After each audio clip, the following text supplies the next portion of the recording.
¿Podéis quitar la mascarilla? Sí, ahora ya quítate, no la quito mascarilla. Víctor tiene la respuesta. Yo lo que tengo es la misma pregunta, porque, a ver, yo cojo la literatura científica y, bueno, ya no te digo la prensa diaria. Nueva aproximación, vamos a curar el cáncer, el fármaco definitivo frente a tal. Bueno, sí, eso es proof of principle, pero de ahí al mercado, pues bueno, hay una larga trayectoria. He comentado antes cómo es el pipeline para las vacunas, pero para los fármacos igual. Entonces, efectivamente, o sea, hay muchas cosas y el otro día estábamos en un foro similar con el profesor Luis Juanes, que también trabaja en, como sabéis, en el desarrollo de vacunas frente al coronavirus, y venía a decir más o menos lo mismo. Es decir, hay muy buenas ideas, pero tiene que haber interés por parte de quienes son capaces de llevar el desarrollo a productividad y a distribución, y bueno, pues esos tienen sus cuentas y las empresas tienen su beneficio y arriesgan solo en un determinado contexto.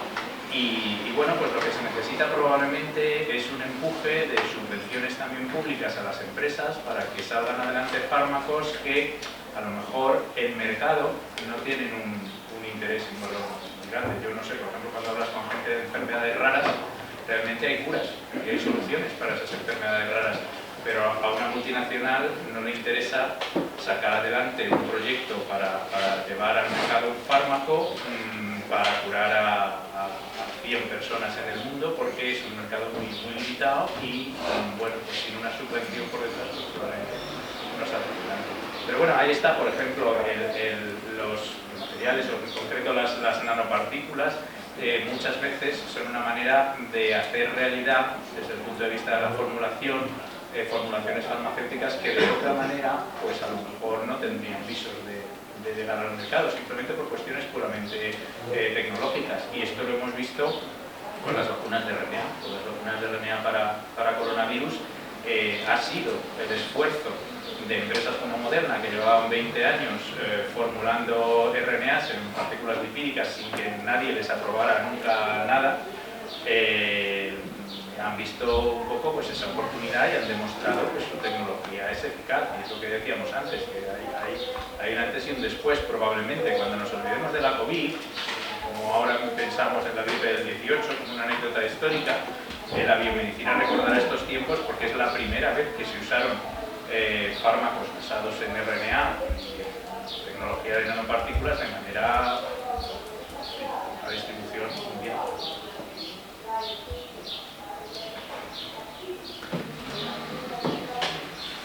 Bueno, yo creo que no hay una respuesta tampoco clara, es decir, que cada caso es distinto. Yo, por ejemplo, desconozco cuántos medicamentos salen, por ejemplo, del Instituto de Química Médica del Consejo.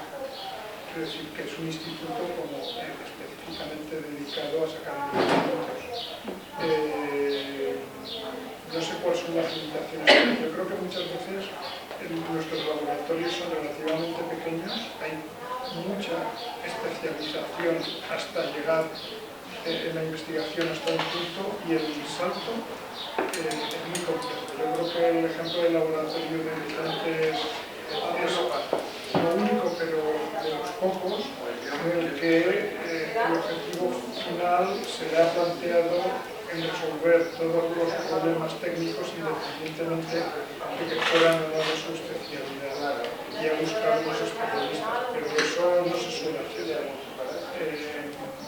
Y luego la búsqueda de intermediarios para que lleguen a la industria farmacéutica en las universidades, por ejemplo, estamos absolutamente abandonados, es decir, no sabemos contactar con partes interesadas. Sí, eso es verdad, creo que siempre hay una digamos, tendencia a echar la culpa a la industria. Y en parte sí, y en parte no, parte es nuestra culpa. No hablamos el mismo idioma y tampoco hacemos mucho esfuerzo porque ellos nos entiendan. Eso es importante, ¿no? Entonces hay que intentar por todos medios surgir ese salto. Las universidades no lo cubren bien, el Consejo tampoco lo cubre bien, aunque tengamos un sistema de transferencia que funciona, pero no funciona tan bien como debería, ¿no? Entonces, ese tipo de problemas hay que solventar, porque es que eso es lo que nos va a dar el futuro. Porque se retroalimenta. Si tú consigues un fármaco que llegue al final, las empresas creen en los científicos y ganan dinero para que puedan trabajar. Este tipo de cosas son más importantes de lo que parece. Es eso, cosas del laboratorio. Dice que nosotros estamos, bueno, luego Jaime supongo que hablará de ello. El problema, que en nuestro caso, ¿no? El problema de la obtención del DNA, de la homogeneidad de las purificaciones. Nosotros estamos acostumbrados a trabajar con kits y eso no funciona bien, pero no es el método para que luego se pueda desarrollar una industria. Tienes que ir a las bases y desarrollar tú mismo, tienes que desarrollar el proceso. Y cuando te digan algo los de la empresa, dices, no, mire usted, es que eso no funciona precipitando con 15 millones artificial, 20 que lo he visto yo. Esas cosas, ¿no? Yo, por ejemplo, en eso nos ha pasado con el laboratorio con los temas de los kits. Al principio de la pandemia usábamos unos kits y a mitad de pandemia os acordáis que nos quedamos a la restricción de esos kits, cambiamos de kits, al final cambiamos de kit para la producción de vacuna. Por ejemplo, nos pasó que les pedimos a la industria, yo le pedí, por favor, ¿cómo hacéis vosotros la producción? No me lo quisieron decir, por protección de patente. Te dicen más o menos, no es echarle la bronca, pero yo creo que en ese sentido, creo que cuando está pasando esto, que nos ha pasado, se tiene que colaborar un poco más. Al final, bueno, lo solventamos, cambiamos de kit, se produjo la vacuna igual y se ha hecho todo igual. Pero que tú le pidas ayuda a la farmacéutica para decirle, oye, ¿cómo estáis haciendo esto? Para optimizarlo, porque en el fondo es lo que ha contado Ana. Hay que optimizar la producción para obtener la mayor parte de las formas CCC, porque te lo pide la agencia. Eso es una odisea increíble, obtener todo CCC. Les intentas pedir ayuda y son un poco reticentes. En eso también yo creo que hay un poco de peleas entre lo público y lo privado. Las farmacéuticas y nosotros deberíamos colaborar un poquito más en ese sentido. ¿Cómo solventarlo? Eso es un es un tema aparte, yo creo. Si me permitís añadir, viendo desde una posición que yo estoy en la parte muy baja de la cadena, ¿no?, de valor, yo os diría que desde mi perspectiva, desde ahí abajo, creo que es la respuesta no es categórica, como se ha dicho aquí, pero hay un problema de escala. Quiero decir, si comparamos un consorcio como AstraZeneca-Oxford con nuestros esfuerzos, son órdenes de magnitud de diferencia. En España, en los grupos de investigación, la academia, bueno, pues es microfinanciación o subfinanciación en la inmensa mayoría de casos, y es, digamos, brain power, por supuesto lo tenemos, pero no tenemos manpower. Manpower insugible. Y luego, desde el lado de la industria, también hay un problema de escala desde mi posición. Y es que yo creo que la gran industria en España no puede tomar decisiones porque la gran industria no está en España. Y entonces aquí no se toman decisiones. Pfizer o AstraZeneca tomando decisiones, evidentemente. Entonces nuestro brain power, nuestro talento, pues es difícil, salvo en grupos muy posicionados, muy potentes, como Vicente, como Esteban, o los tres que conocemos. Sí, pero perdón. Quería añadir que era lo que estábamos un poco hablando nosotros antes, que no lo sé, por ejemplo, Pfizer puede ser que haya tenido una financiación de 800 millones de euros. O sea, tú con 800 millones de euros puedes probar un montón de hospedadores a la vez, vías de administración, dosis, concentración. O sea, tienen un apoyo que no hemos tenido, dices, en las universidades, y en el Consejo tampoco, y que deberíamos. O sea, yo creo que hemos aprendido, por lo menos yo, que siempre lo he sabido, pero desde luego ahora lo tengo muy claro, que necesitas una empresa que te lleve la mano. Lo que estás diciendo es verdad, o sea, tampoco tenemos unas empresas tan potentes en España para eso. Pero yo creo que la sociedad ha cambiado, pero tiene que cambiar más. O sea, desde el principio estamos esperando vacunas que vienen de fuera, no sé qué, Pfizer, los americanos, tal. Aquí tenemos los mismos métodos, sabemos trabajar igual de bien, pero claro, necesitas apoyo institucional y mucho dinero. Mucho dinero para contratar a gente, para reactivos, para alojamiento de los animalarios, para tal. O sea, es que no se ha confiado como Dios manda. Entonces, claro, hemos aprendido que para todo, para una vacuna, para un fármaco y para todo, o cambia la sociedad y cambian las empresas y confían más en nosotros, o así nos va. Ahora un aplauso.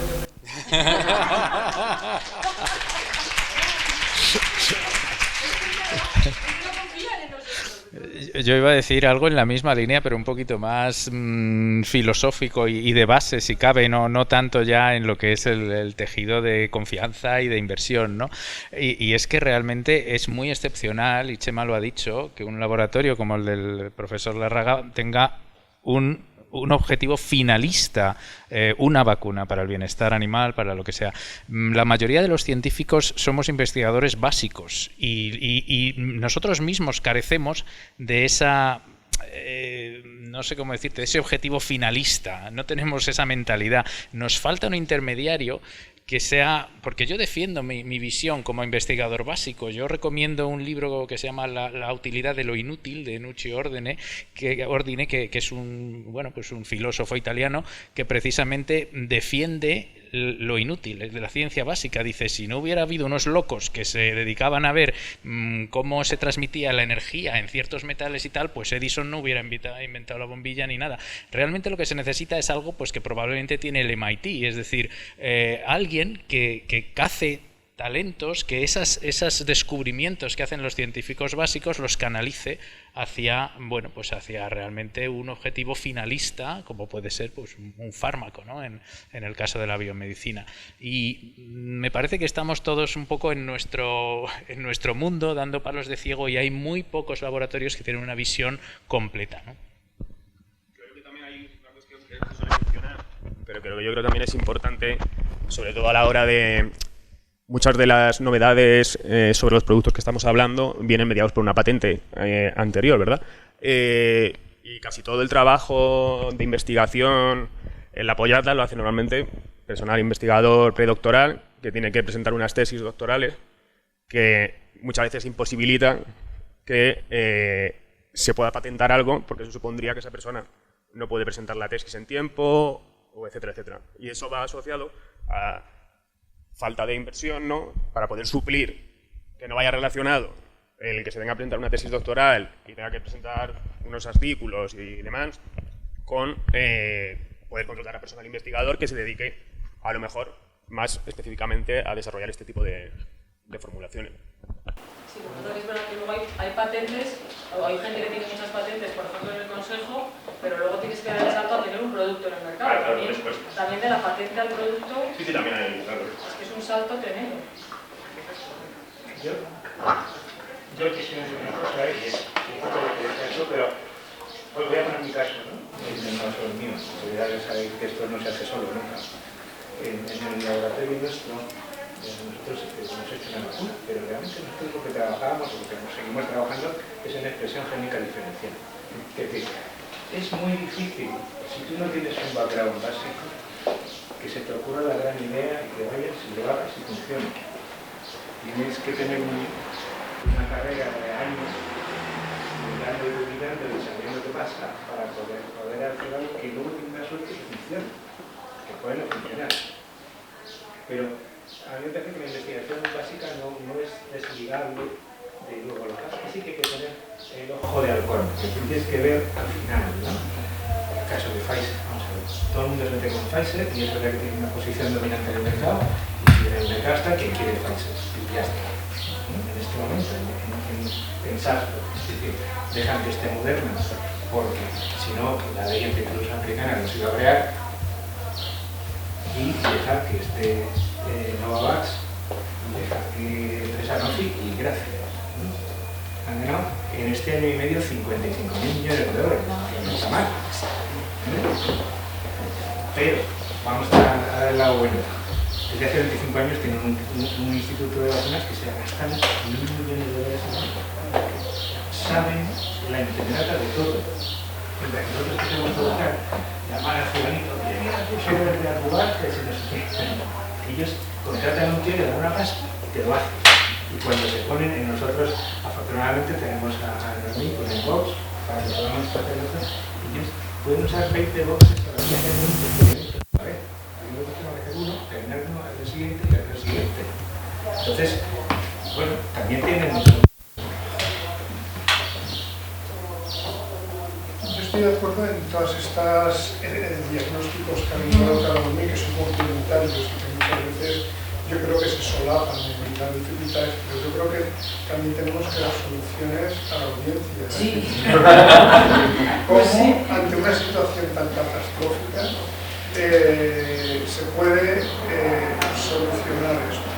Y yo creo que es posible. Yo creo que es posible a través también de la complementación que tenemos los laboratorios en España, tanto en las universidades como en el Consejo. Es decir, y lo hemos visto también en el caso, ya que ponemos el ejemplo, pues de la generación de vacunas. Es decir, se han necesitado especialistas tanto de industria como en cuestiones de bioseguridad, en cuestiones de ensayos de inmunología.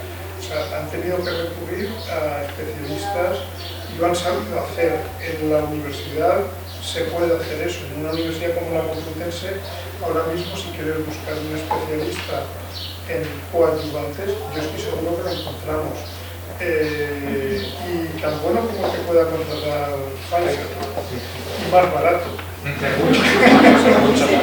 Entonces, yo creo que la desmoralización, por ejemplo, que también apuntabas tú, de que, bueno, yo llego hasta aquí, pero es que no puedo llegar a más porque si patento, no sigo mi carrera académica, etc. Yo creo que todo eso es posible hacerlo y complementar. Y las patentes no nos tienen que dar miedo, porque la patente es una solución, pero es que resulta que todas las soluciones que no son conocidas son soluciones también que lo que hay que hacer es encontrarlas. Por tanto, yo sí que creo que nos falta un cambio de paradigma y de filosofía en cuanto a la colaboración científica, en la pérdida de personalidad, por no decir quizás de protagonismo, pero para hacer agrupaciones de científicos que busquen soluciones y objetivos finalistas.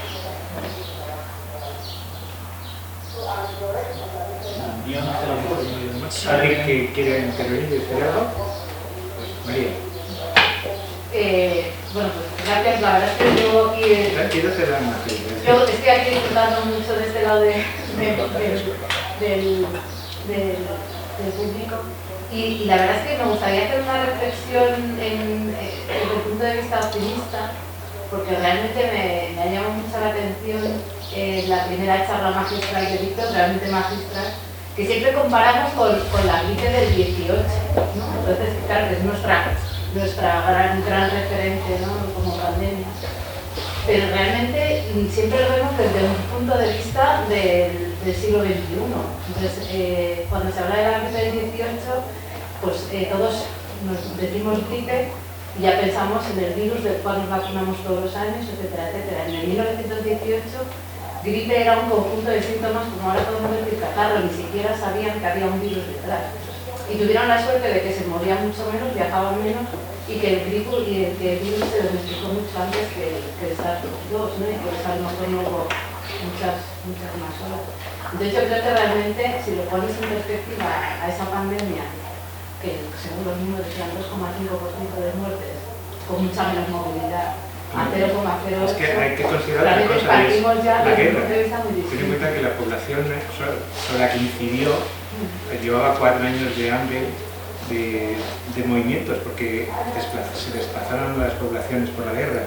Porque el frente, estamos acostumbrados a hablar siempre del frente occidental, que estaba parado, pero los otros frentes, ¿no? Ni el ruso ni el de Oriente Medio estaban Pero parados. la diferencia es que no supieron que había sido un virus hasta No 40 sabían. años después de la pandemia. Claro.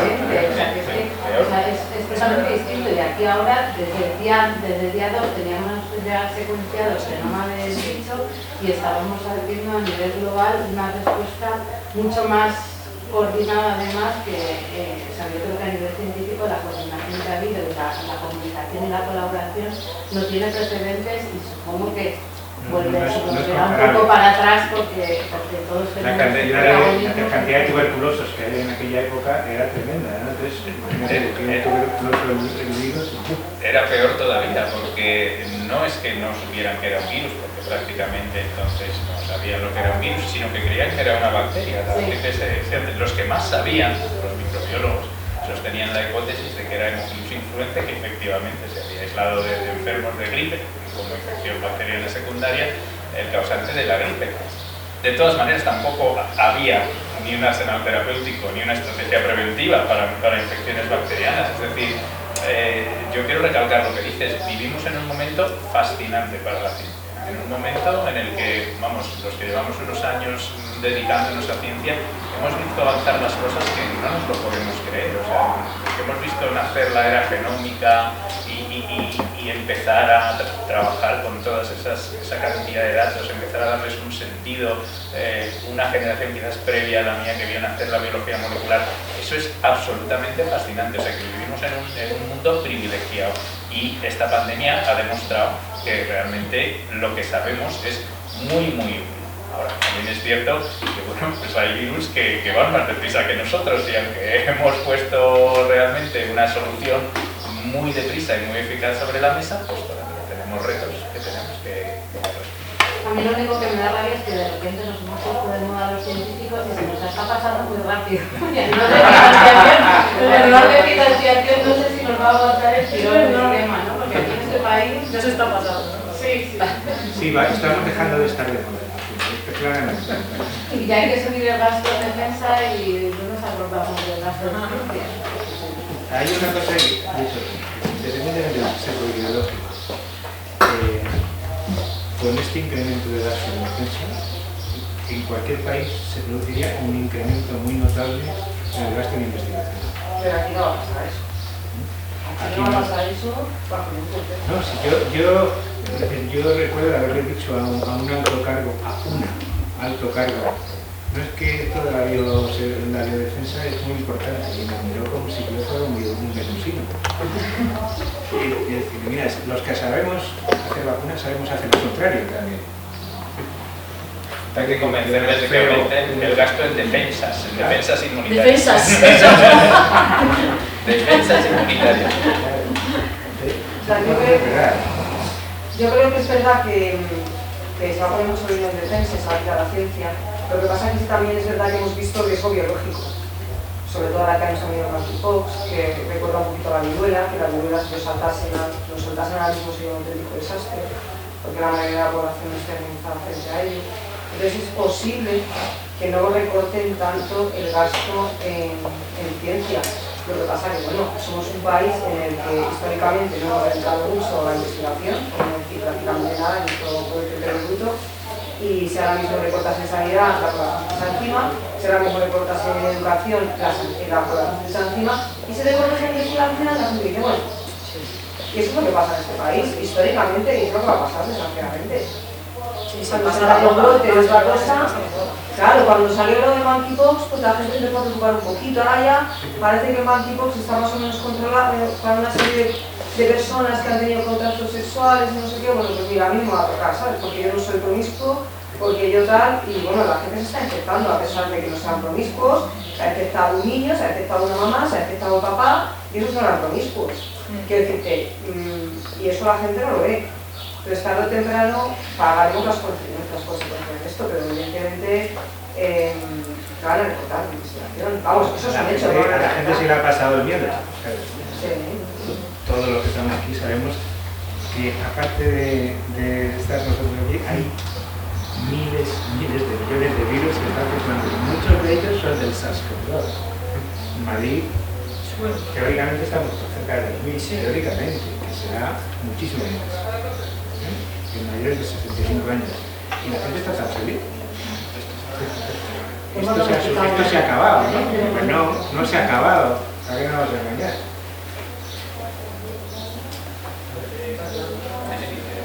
Sí, Chema es el jefe del proyecto que yo llevo Eso. A ver, Chema. del escrutinio, y me ha dicho ahora en la comida que los datos que hemos entrado, que son de farmacia, oye, pues es una cohorte representativa, son 400 personas todas las semanas, pues bueno, pues sí, pues a la de la cosa andar, os digo, por los 8.000 casos así, y subiendo. Mañana volvemos a hacer el escrutinio, pues pasado tendré datos nuevos. Pero realmente sí, se ha cambiado un poquito el mensaje respecto al establecimiento de barreras, que yo creo que no hay que alarmar tampoco a la población, sí que hay que educar. Y hay que entender que aunque esto sea ahora mismo una infección leve, tú eres un eslabón más en la cadena de transmisión que va a llevar el virus a una persona que va a acabar hospitalizada y que va a morir. El jueves pasado estaba en Burgos un compañero, Rafael Cantón, del Servicio de Microbiología, de Ramón y Cajal, y me dice, se nos han muerto ayer 4 por COVID. No nos pasaba eso desde hace no sé cuántos meses. Claro, aunque sea una enfermedad leve, si se infecta a todo el mundo, vale, 1 de cada 1000 personas es hospitalizado. Esa persona está en riesgo. Poco a poco nos iremos olvidando de esto, pero el virus sigue evolucionando, es espectacular. Este virus es fascinante. Yo es que siempre veo el lado bonito de la naturaleza, ¿no? Es increíble, qué capacidad de adaptación, de mutación. Pero claro, eso tiene unas consecuencias sociales y hay que estar alerta. No con miedo, no obsesionado, pero sí hay que ser pedagógico con la sociedad y decirles, mirad, si os ponéis la mascarilla, que ya estáis acostumbrados, que no os cuesta nada, pues no vais a exponeros a vosotros, sino vais a exponer a segundas personas a una infección, pues no nos vamos a engañar, potencialmente mortal, mucho menos que hace 2 años. Pero oye, que es COVID, que puedes desarrollar el COVID persistente, que bueno, pues que hay gente que desarrolla accidentes vasculares, coágulos y demás después de un episodio de COVID leve, y eso está ocurriendo. Bueno, está en nuestras manos detenerlo de alguna manera. Sí, está claro. Y otra cosa, y es mientras no estemos todos protegidos, yo quiero decir todos, a todo el mundo, pues seguiremos estando en peligro, porque esto no es un virus que se va desarrollando secuencialmente, la alfa y después la beta y después la delta, se le va dando nombre, pero no son secuenciales, no proceden del anterior. Esto es una cuestión paralela, donde la gente no está protegida, el virus se está dividiendo, que es su propia naturaleza, es decir, que no es que sea nada raro. Entonces, mientras no consigamos controlar prácticamente todas las poblaciones, van a seguir saliendo nuevas cepas. A mí lo que más me preocupa es el receptor a través del vientre, que es un receptor que está en muchos tipos celulares, que no es descartable que en algún momento pueda cambiar de tropismo por otro tipo celular que no tenga que ver con, digamos, las vías aéreas o vasculares, y que vaya a otros órganos y que pueda adaptarse con una mayor dificultad de recurrir a la inmunidad para combatirlo. Y eso no es descartable, porque hay muchos casos de muchos virus que proceden evolutivamente así. Es que además hay una cosa que va a nuestro favor. Cada vez estamos sabiendo más, porque al principio iba todo a que no nos muramos, ¿no? Que entren lo menos posible en el hospital y que haya menos fallecimientos. Eso era la primera, y eso se ha hecho. Ahora, al cabo de año y pico ya empezamos a ver trabajos que salen de qué está pasando con los que han superado eso, ¿no? Como has dicho tú, efectivamente hay gente que tiene más miocarditis y gente que tiene más accidentes vasculares. Hay un trabajo interesante de Newport, creo que lo han hecho, que han investigado la reinfección. Entonces han visto que aquellos que tienen los anticuerpos elevados y sobre todo las CD8 elevadas no se reinfectan. Entonces ese tipo de cosas nos va dando más datos y cada vez lo iremos haciendo mejor, se supone. A ver, más. Sí. Y otro de los mensajes que yo creo que estaría bien para empujar el optimismo de lo importante que es lo que hacemos Es que yo creo que a lo mejor se ha transmitido poco, es que realmente la gente le tenía miedo a las vacunas porque habían ido demasiado rápido. Pero yo creo que realmente se ha transmitido poco, que la gente que está detrás de BioNTech o de Pfizer llevan un montón de tiempo con formulaciones de ARN, con otros contextos y demás, y entonces que por eso han llegado. Y que es importante que haya gente que trabaje en cosas tan estudiadas como los virus del murciélago, porque nunca sabes cuándo te va a ser importante, ¿no? Un virus del murciélago. Entonces, es muy importante mantener la ciencia básica, como dices tú, ¿no? Porque nunca sabes en qué momento qué es lo que vas a necesitar aplicar, ¿no? Entonces yo creo que ese mensaje, yo creo que a mí me llega porque yo cuando lo pillo por ahí lo capto, pero yo creo que se ha incidido poco, ¿no? En la necesidad que tiene la sociedad en general de mantener una red de investigaciones espurias y tontas desde el punto de vista... Que es muy importante. Y hay una diferencia. Siempre usamos el término de ciencia básica y es importante. No hay ciencia básica y ciencia aplicada. Hay ciencia básica buena, mala, y tíos que saben ver en el futuro. Y va por los de Pfizer. O sea, los de Pfizer no estaban trabajando en eso, pero sabían que los de Berlín sí. No, están en el otro sitio. Son alemanes, pero no sabían lo que estaban haciendo. Entonces se plantaron allí y les dijeron, vamos, ¿cuánto costáis? Y nosotros, obviamente, se dejaron comprar muy razonablemente. En estos momentos cada uno de ellos tiene unos miles de millones en su cuenta.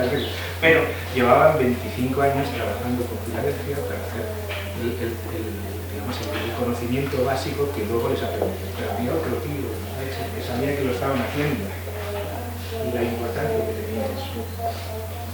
Y eso es muy importante. O sea, hay que hacer muy buena investigación básica y tener el ojo puesto en lo que puede servir y en lo que no puede servir. Es algo que incluso los científicos deberían fomentar ese tipo de cosas, ¿no? Aunque te suponga vivir muchas veces a una industria que luego no te hagan caso, pero en algún momento puedes afectar. No es investigación básica o aplicada, es buena investigación, es de lo que se trata. Desde luego la investigación básica, por supuesto, es importantísima. El conocimiento sí, es muy importante. Si nosotros nos hubiéramos estado trabajando 20 y tantos años en 27 en los perros y en la Alemania, no hubiéramos podido hacer eso, es imposible. Tienes que saber, que además éramos unos tíos raros, ¿verdad? Que nos han dicho, los perros. Pero es verdad, es que ese conocimiento básico es esencial, pero tienes que confiar a alguien. Y no solo las empresas, también los propios investigadores básicos, ¿no? Por ejemplo, San Juanes, que lleva 35 años trabajando en coronavirus, le ha costado muchísimo, hasta hace 2 años, conseguir financiación del Plan Nacional, de proyectos europeos, para mantener su investigación, porque tenía que convencer de que, bueno, pues a él le gustaba ese modelo, eran 4 en el mundo trabajando en coronavirus. Hay un caso que nosotros hemos trabajado junto a Pfizer Salud Animal hace 30 años, ¿no? Entonces, él era el de los virus, hasta que tuvo, que no sabe de aquí, la suerte de que surgiera la epidemia en el Oriente Medio y en Corea, lo miraban con lupa en el Plan Nacional. Hace aquí trabajando en esto tan raro. Hay una anécdota curiosa, un grupo en el año 2016, me parece, un grupo norteamericano, pidió al NIH un proyecto de 4 millones para desarrollar una vacuna frente al SARS. Y les denegaron el proyecto, les dijeron, ¿para qué queréis una vacuna frente a un virus que se ha extinguido? Si esa gente hubiera desarrollado esa vacuna, probablemente habríamos llegado a 2019 con un bagaje que hubiéramos tardado incluso menos en tener vacunas. Bueno, es lo que has dicho un poco también. ¿Por qué no se desarrollan todas estas cosas y por qué ahora hemos ido tan rápido con los inicios de las vacunas? ¿Por qué no ha salido todo tan rápido? Bueno, ha salido tan rápido por el desarrollo tecnológico, pero también por una cosa que es importante. Yo creo que también se ha reducido mucho la burocracia que tenemos que pasar a la hora de pedir, yo creo que el dinero, de pedir los planes nacionales. Creo que lo sabemos todos, cuántos días o meses nos tiramos para pedir el dinero. ¿Qué ha pasado en estos 2 años? Que todo el mundo se ha puesto a trabajar en lo mismo. Con lo cual, digamos que haya habido una especie de lo que se decía, la ventana de oportunidad a la hora de pedir tanto dinero, proyectos y todo. Todo esto va a venir bien porque se ha avanzado tecnológicamente en muchas cosas. Y lo malo es que yo creo que ahora estamos otra vez menos de moda y se está cerrando esa ventana. Ya se ha cerrado, no sé. ¿Cómo vamos por ahí para la ventana? Tú lo has dicho. Nosotros tenemos microfinanciación. En realidad, voy a poner un ejemplo. Los que vienen mañana de la empresa con la que hemos trabajado, y trabajó con Mariano Esteban hasta que se cortó su proyecto, pues ellos han hecho el desarrollo de Novavax, que es proteína S recombinante, es la primera que ha salido proteína S recombinante. Pero Novavax es una empresa de Filadelfia que solamente tiene laboratorios, no tiene industria. Entonces, a cada sitio va y entonces les han pedido, que hicieran el desarrollo industrial de su vacuna. Que es lo que es obtener una proteína recombinante. Yo creo que el 80% de los que estamos aquí sabemos cómo hacerlo y lo hemos hecho alguna vez, ¿no? ¿Cuánto queréis? Como estos. Eso es una financiación para hacer un desarrollo, solamente para hacer un desarrollo. Es verdad que cuesta mucho, hay que hacer todas las salas, todo eso es verdad, pero son 100 millones. Vamos, no he tenido yo 100 millones ni todos juntos, de hecho, que estamos aquí. Yo lo mismo 100 millones en un año, claro, 100 millones en 2 décadas. Claro, 100 millones en un año. De todas maneras, yo quiero trasladar en digamos, creo que hay que abrir ventanas de esperanza y de positivismo, y yo no tengo la respuesta a la pregunta, sino que lo voy a lanzar a mis colegas. Yo lo que he visto es que se nos ha abierto una nueva ventana que quizás, digamos, los desarrollos, igual es muy naif mi planteamiento, pero yo veo el mundo de las vacunas y los tratamientos pre-COVID mucho más centrado en la microbiología, la parasitología, etc. Y ahora veo la ventana de oportunidad, la entrada, digamos, arrolladora de la biología molecular en el cuadro. Lo hablábamos un poco en la comida, Chema. El conocimiento profundo de lo que ocurre allí en esa escala de la molécula ha entrado con toda su claridad digamos, en la ciencia que está detrás de lo que hemos hecho, que ha sido muchísimo en estos 2 años.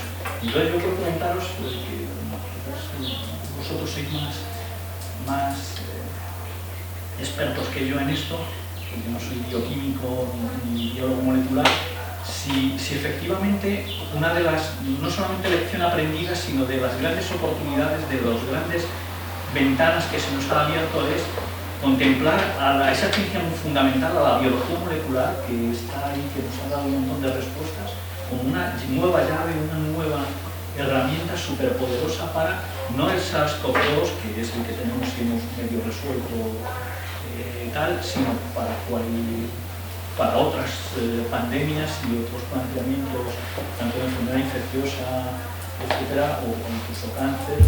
Bueno, cáncer ya, yo creo que lo tenía bastante bien claro, ¿no? Que la vía de la biología molecular y de la bioquímica profunda del problema es la vía, ¿no? Para resolver esta problemática.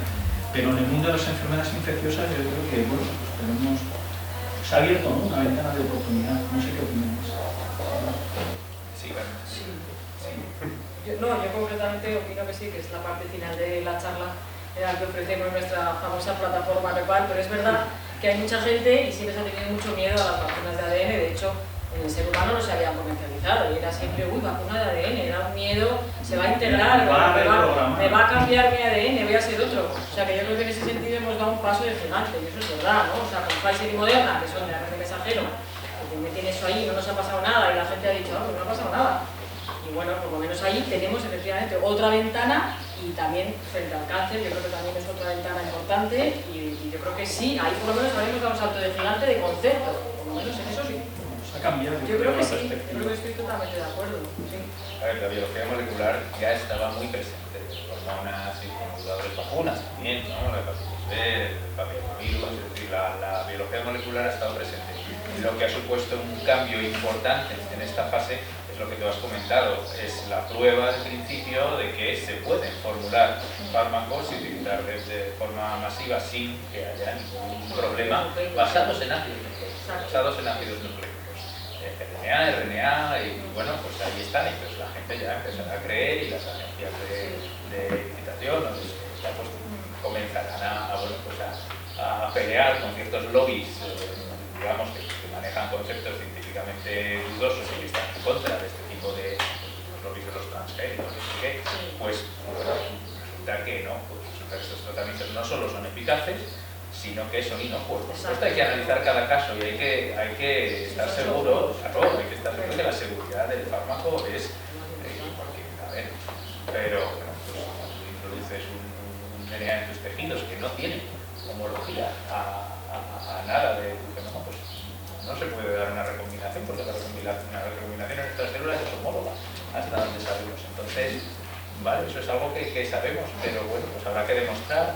Yo creo que se van a relajar, de alguna manera, las exigencias en las agencias de evaluación y demás, y que esto pues va a suponer ahora mismo una percepción por parte de la sociedad, no por parte de ese estrato de la sociedad que hace más ruido, que son los antivacunas, que están en las redes sociales y tal, sino por parte de la sociedad en general de mayor aceptación. Y yo soy optimista en eso, y el valor del científico pues también está en defender esa tesis, ¿no? Yo soy optimista en eso, y la prueba es que en España la gente se ha vacunado masivamente. Hay gente que ha hecho mucho ruido, pero realmente aquí pues no es que tengamos una cultura científica a lo mejor que Alemania, pero sí que tenemos confianza en los científicos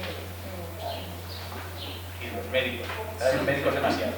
Hombre, es que entre un medicamento y la opción de infectarse, yo creo que la opción de infectarse no es una opción, es un incidente que puede ocurrir. Entonces, pero claro que está muy bien que vaya a perder el miedo.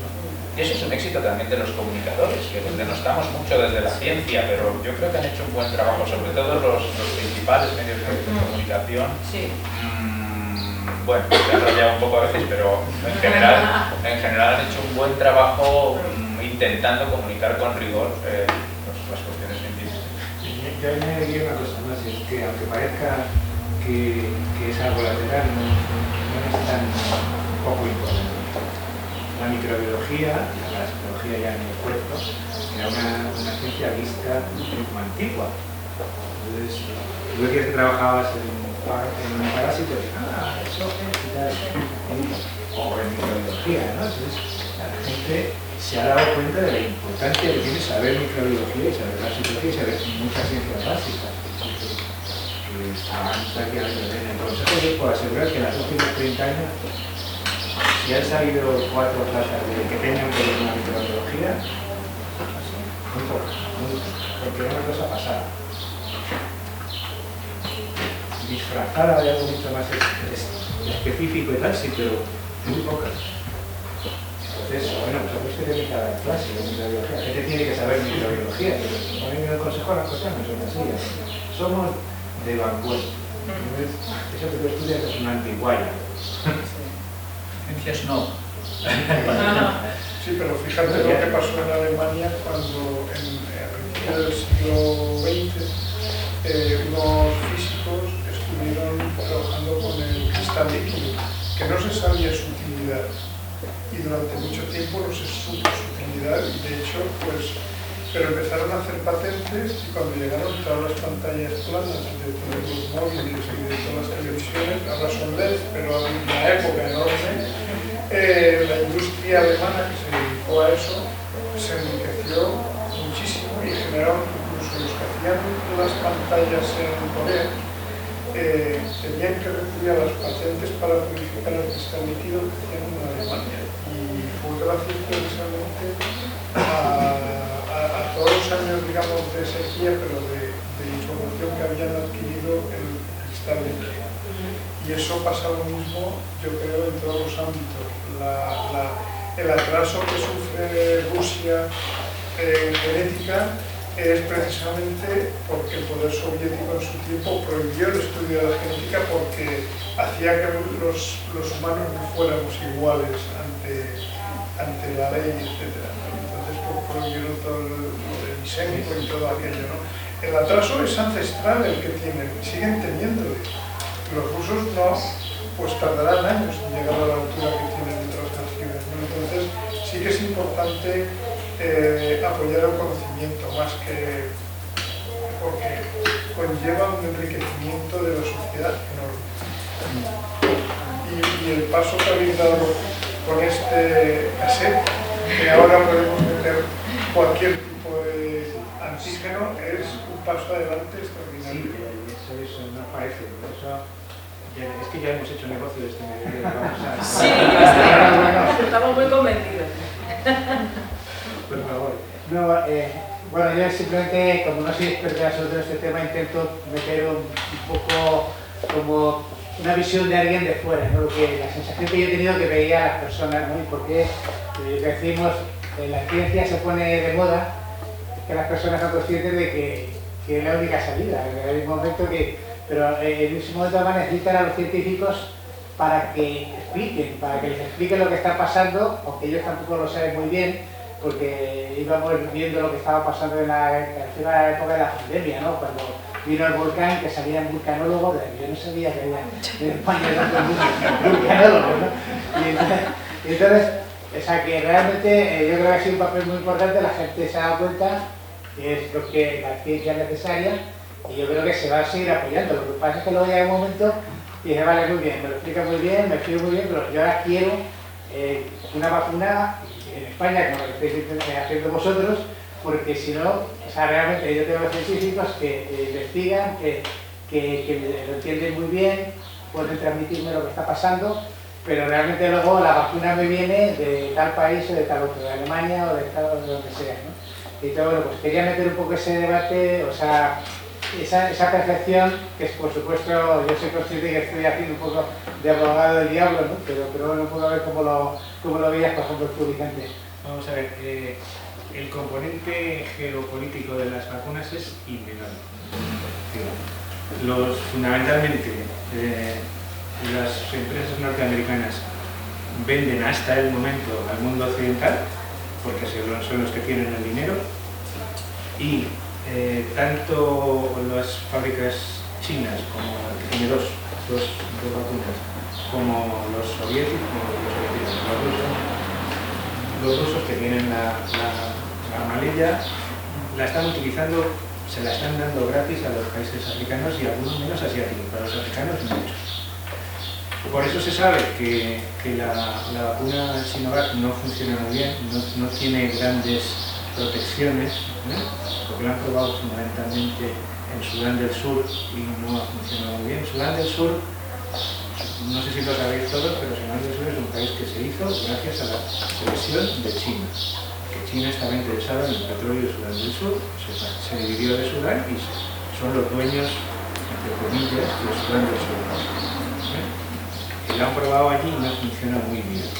El caso de la vacuna de la malilla, que usa el novirus, aparte la de la malilla tiene la idea es muy buena, porque utiliza dos cepas distintas, dos tipos distintos de adenovirus. Entonces, en la segunda dosis no tienes el rechazo de la segunda dosis que tienes con las otras de adenovirus. Pero no ha funcionado bien también se usa en África, ¿no? Pero no ha funcionado bien, no sé exactamente por qué, ellos no lo dicen. Yo creo que es probablemente por un problema de distribución, no han distribuido bien, mientras que los chinos, los rusos tienen una distribución mucho peor. Por el caso es una cuestión geopolítica, es decir, que tú me das vacunas y yo estoy votando en el Consejo, en la Asamblea General de las Naciones Unidas y ya está. Entonces, ese tipo de cosas hay que tenerlas en cuenta. Independientemente de eso, luego está la vertiente humanitaria. Es decir, que si consigues una vacuna que sea resistente, ¿no?, a temperaturas de 50 grados, al menos durante un periodo, no sé, 2 o 3 meses, de forma que la fase final de la distribución la tengas asegurada y no pierdas actividad, eso se puede utilizar desde cualquier país, incluso desde España, para la ayuda a la cooperación al desarrollo, ¿no? Entonces, la vacuna es una cosa que está clarísimamente ligada al poder político, ¿no? y los americanos no, la pasta. Insisto que no es una crítica en eso, sino que lo tienen muy claro, ellos lo hacen por dinero y muy poquito, aunque también harán algo. Seguro que al final sacarán algo para los países subdesarrollados para que no se les critique demasiado. Pero las grandes empresas tienen un concepto muy claro. Si tú tienes dinero de todo eso, no, es el capitalismo. Cada uno piensa en lo que quiere. No, esto que digo no es una crítica, es una descripción de lo que está pasando. Sí, sí, no, está clarísimo que tiene una importancia relacionada con nuestra política. Son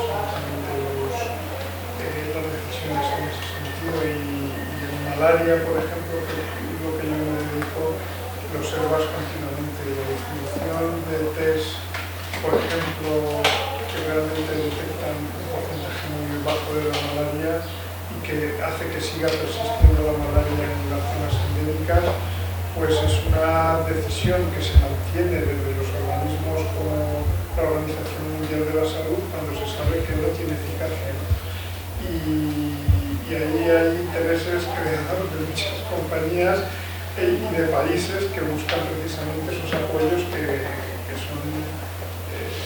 No, en la cooperación no es solo todo lo que reduce. Es decir, los estudios de fase 3, que son los últimos que hay que hacer ya con poblaciones grandes, están ordenados y tiene que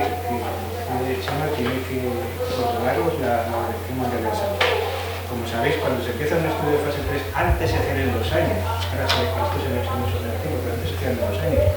Y creo que se van a volver otra vez a hacer en 2 años.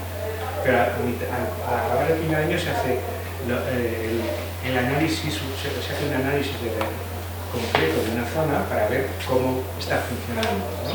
Es un análisis teóricamente secreto. Es bastante bueno ese análisis, con una alta probabilidad sabes lo que va a pasar al final de eso. Ahora, pase lo que pase, se hace el segundo año y eso retrasa el estudio siguiente, aunque sepas que no va a funcionar. ¿Por qué? Porque todo el mundo cobra. Pero no le vas a dejar de pagar una cantidad, por ejemplo, los médicos de África del Sur cobran 11.000 euros, perdón, $11.000 al año por hacer el control. Eso es mucho dinero en África del Sur. Entonces, como el día que les acortas el estudio porque no va a funcionar, te asesinan. Entonces, que nadie piense que esto también es un asunto angelical que tampoco. No, la vacuna de malaria que has recomendado, que habéis mencionado, la has mencionado tú, es una vacuna que no tiene ninguna utilidad, que no se puede implementar y simplemente es una recomendación de la Organización Mundial de la Salud. Todos los estudios que se han hecho la descartan. Hay que inyectar en un periodo de 1 año a niños menores de 1 año 3 dosis en unas condiciones tanto de registro de nacimientos como de la ruralidad donde no se puede llevar refrigerada y con una protección tan baja que bueno, que si miras los artículos en detalle, los estudios ya clínicos finales son menores del 30% en algunas regiones. La decisión ha sido puramente política de la OMS. Apoyamos esa vacuna. No se está poniendo en ningún sitio. Son recomendaciones. Nadie ha puesto un duro para que se vacune nadie, porque además, aunque se vacune nadie, lo único que va a demostrar es que no tiene ninguna eficacia. Entonces, es una huida hacia adelante y política, en este caso, de la OMS en relación a la malaria, porque lleva prometiendo erradicar la malaria desde hace 30 años, con periodos de 10 años, que dentro de 10 años se va a erradicar. Pero sin salir de la COVID también, o sea, la ciencia avanza en medida que avanza la sociedad y la sociedad avanza en la medida en la que avanza la ciencia. Pero, por ejemplo, en este punto de la pandemia, no digo al principio, digo quizás dentro de 2 años, pero en este punto de la pandemia, si atendemos al sentido común y no a otros componentes de la demanda que vayamos a tener, en las que hay intereses de todo tipo que se están mencionando, ¿qué vacuna necesitamos contra el COVID? Una vacuna barata, fácil de llevar a todo el mundo, que funcione muy bien como boost y que sea muy fácil de adaptar a nuevas variantes muy deprisa. Por ejemplo, la de la voz de televisión, que no es por hacer propaganda, cumple todos esos requisitos realmente. Vamos a los globos, a ver si hay otros intereses, porque realmente el sentido común lo que está pidiendo es o eso, o una inversión bestial en una vacuna mucho más difícil, pero que sea esterilizante. ¿Vale? Esas dos son las líneas lógicas. Eso es lo que está demandando la ciencia, y con cualquier experto que hables hoy, que dentro de un año a lo mejor la situación es distinta, es esa. Veremos por dónde va el negocio de las vacunas. Yo no, o sea, soy optimista en cuanto a la capacidad de la ciencia de desarrollar este tipo de cosas, pero no tanto en cuanto a la demanda de la sociedad real, porque hay unos sesgos que muchas veces obedecen pues, a motivos desde geopolíticos hasta puramente económicos que no obedecen necesariamente al sentido común del momento. Es que además yo creo que puede ser contraproducente, ¿no? Porque si a la gente le sigue vacunando con una vacuna, vamos ahora a la cuarta dosis, ¿no? Que ya nos la están vendiendo, con una vacuna que no es esterilizante y que no protege de la infección, yo creo que a la larga estás fomentando o poner la vacuna de la malaria cuando se sabe que no tiene efectos beneficiosos. Estás fomentando, estás dando la razón a los antivacunas, ¿no? Que dicen que esto no sirve. O sea, si realmente mal usamos las pautas de vacunación, pues yo creo que al final están dando argumentos a gente que no debería tenerlos, ¿no? La cuarta dosis, eso ya se ha hecho en Israel y no ha funcionado. Está desarrollando una modificación frente a la cepa Omicron. Pero en general millones de dosis necesitarán por lo menos 3 meses más el tiempo que tarde en llegar al mercado, y dentro de 3 meses la variante estará circulando. No lo sabemos, necesitamos una vacuna que nos dé más capacidad de reacción. El panorama de referencia es la vacuna contra la gripe, pero claro, ahí sí que hay una estacionalidad y hay una capacidad de prever, bueno, que está circulando en el hemisferio sur ahora que es invierno allí, pues venga, vamos a diseñar la vacuna para el siguiente invierno aquí en función de esto, y aún así no siempre se acierta. Pero aquí todavía no hemos llegado a una estacionalidad, con lo cual es un poco imprevisible. De cualquier manera es necesario actualizar las vacunas. Desde luego lo que no tiene sentido es seguir dando el virus de una vacuna basada en el virus de Wuhan a la población en general. Hombre, a una persona que tiene problemas para generar inmunidad, que es muy mayor, de 4, 5, 6, 7 dosis para mantener cierto nivel de inmunidad, pero la población general o actualizas la vacuna, lo que te va a venir, o no estás notificando. Quería preguntarle, Vicente, de las esterilizantes, ¿cuál es la que está más evolucionada? ¿Cuál? De las esterilizantes. Vacunas esterilizantes. Bueno, vamos a ver, no hay ninguna el ejemplo. Por eso, digo, de las que están en estudio. Vamos, si he de acercar todo lo que me dijo Luis y a este señor. El sábado pasado parece que ya ha solventado los problemas que tenía y que está en una mala. De todas maneras, es una vacuna que, como has dicho, tiene dificultades de distribución. Es decir, que ten en cuenta que la capacidad de África subsahariana para tener vacunas a 480 es 400.000 dosis. Toda África. 400.000 dosis. Nada. El problema de la temperatura es importantísimo. Es una cosa que... Ya 4 grados... Pero bueno, eso está... Y se supone que si consigue el replicón, eso será prácticamente... Nosotros, ¿qué hemos hecho?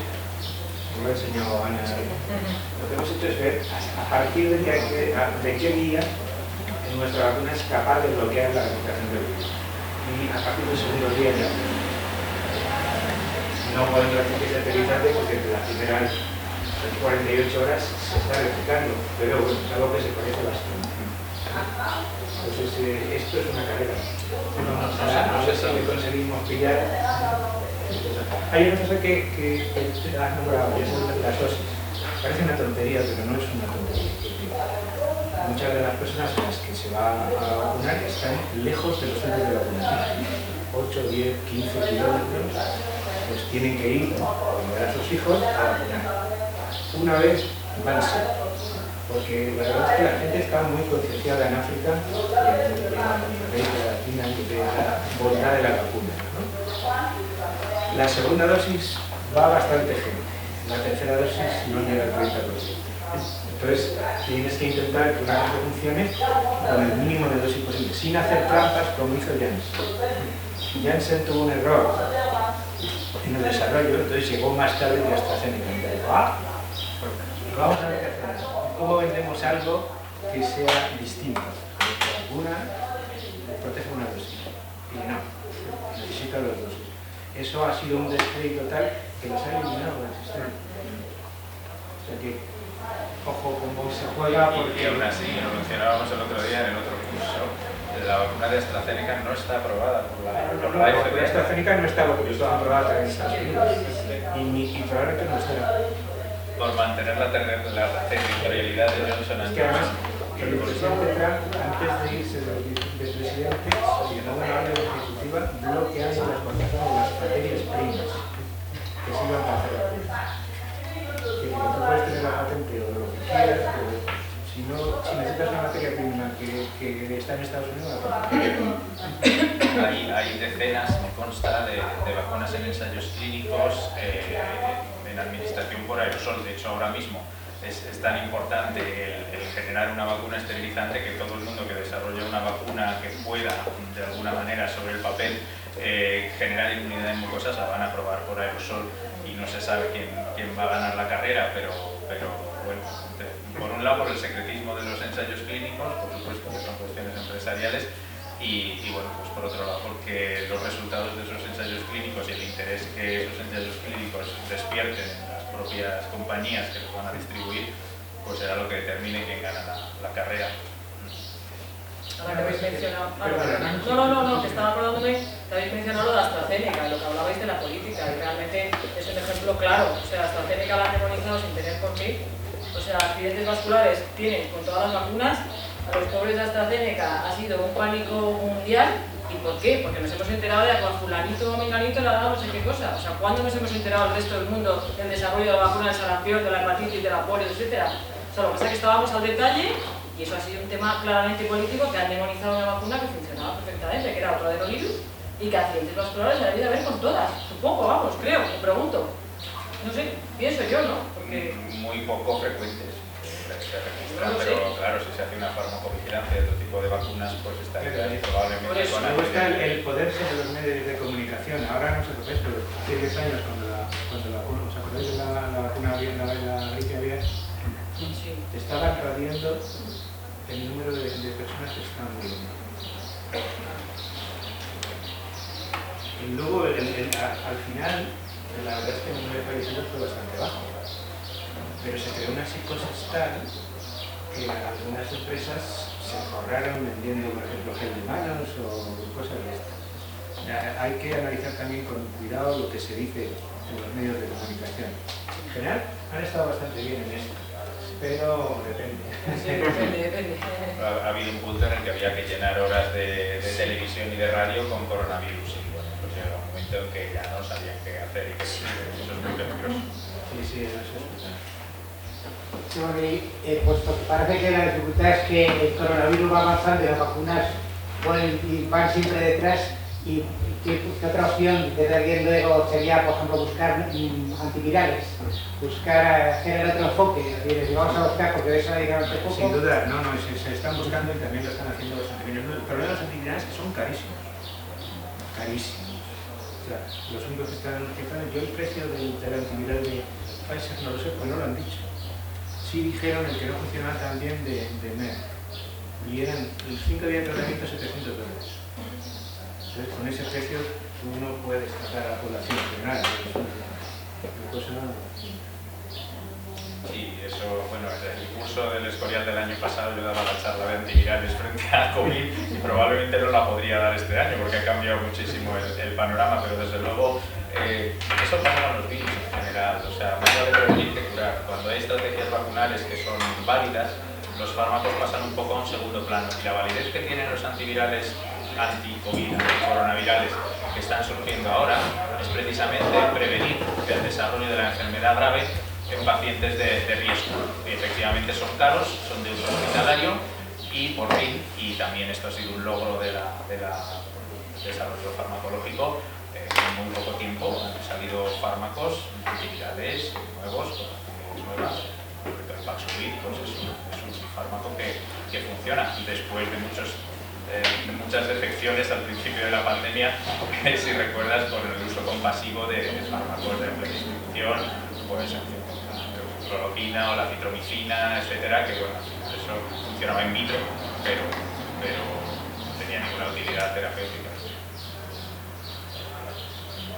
¿Algo más? Pues muchas gracias por haber venido y mañana espero veros. También hay una jornada interesante por la tarde.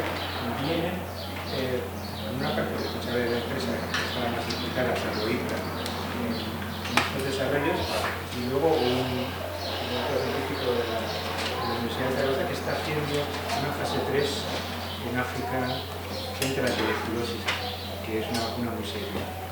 Creo que nos va a dar bastante buenas ideas. Pues muchas gracias y hasta mañana a las 10.